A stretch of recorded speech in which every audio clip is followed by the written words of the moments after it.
linggo pang magtitiis na walang kuryente ang malaking bahagi ng Catanduanes matapos ang pananalasa ng super bagyong Pepito. Live mula sa Catanduanes, nasa frontline ng balitang yan si Gio Robles. Gio, hanggang kailan ba mamomroblema sa supply ng kuryente ang mga residente dyan sa Catanduanes? Angela, posible raw abutin ng Desyembre bago maibalik ang supply ng kuryente at linya ng komunikasyon sa buong isla ng Catanduanes matapos itong masalanta ng Super Typhoon Pepito.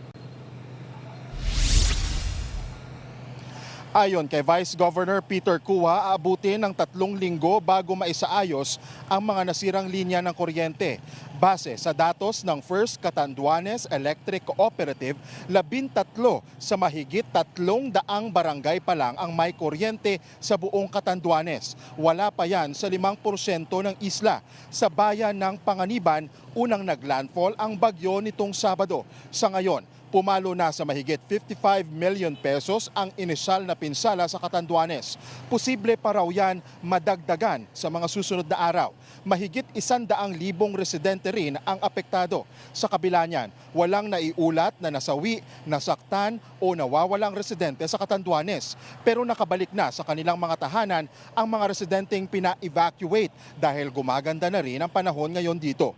Bukod sa pagkain, malinis na inuming tubig at gamot, nananawagan ng mga residenteng matulungan din sila sa pagpapatayo ng mga nawasak nilang bahay.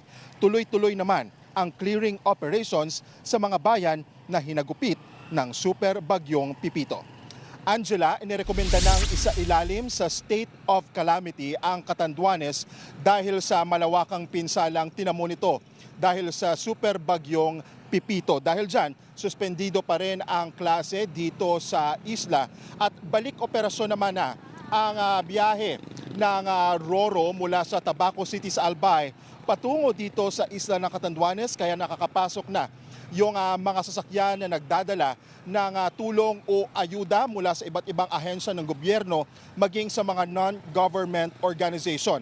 Kahapon nang marating natin ang isla ng Catanduanes at kasabay nga natin sa biyahe ng Roro yung isang truck ng DSWD, dagdag na tauhan mula sa Philippine Coast Guard na tutulong sa nagpapatuloy na clearing operations, maging yung mga mobile truck ng DICT na magbibigay ng libreng wifi sa mga residente dito sa Catanduanes. Angela, balik sa'yo.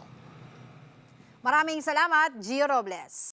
Mga kapatid, Dimples Romana po, kumpletuhin ang inyong umaga ng mga kwentong puno ng inspirasyon. Salubungin po ang bawat araw ng may ngiti at pag-asa. Kaya't mag-subscribe na po at mag-follow na sa aming social media pages ng News 5.